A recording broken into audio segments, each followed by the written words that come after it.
लोकशाहीचा बुलंद आवाज, रिपब्लिकन वार्ता, महाराष्ट्र। पोलीस आयुक्त संदीप कर्णिक, प्रशांत बच्छाव पोलीस उपायुक्त गुन्हे, सहाय्यक पोलीस आयुक्त संदीप मिटके गुन्हे यांनी नाशिक शहरातील फरार तडीपार आरोपी इस्मामवर कारवाई करण्याबाबत सूचना दिलेल्या आहेत। 8 जुलै 2025 रोजी गुन्हे शाखा युनिट 2 चे पोलीस अधिकारी आणि अंमलदार पाहिजे तडीपार आरोपीचा शोध घेत असताना पोलीस हवालदार प्रकाश बोडके यांना गोपनीय बातमी मिळाली की अंबड पोलीस ठाण्याकडील रेकॉर्डवरील तडीपार इसम नामे अश्विन मधुकर साळवे हा घरकुल योजना चुंचाळे शिवार अंबड नाशिक येथील बिल्डिंग नंबर 1 च्या पार्किंग जवळ उभा असल्याची बातमी मिळाल्यावरून सदरची बातमी सहाय्यक पोलीस निरीक्षक हेमंत तोडकर, प्रभारी अधिकारी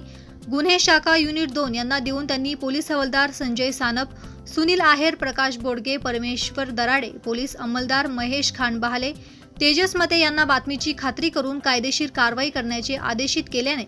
नाशिक शहर आणि नाशिक ग्रामीण हद्दीतून 2 वर्षांकरता हद्दपार केलेला इसम नामे अश्विन मधुकर साळवे यास घरकुल योजना चुंचाळे शिवार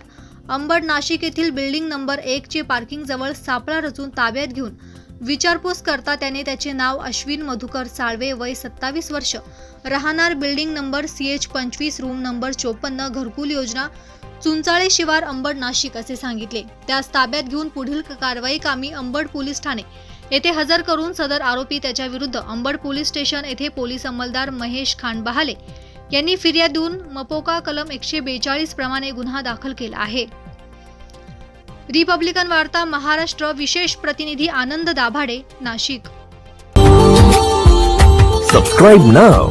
and press the bell icon. Never miss an update.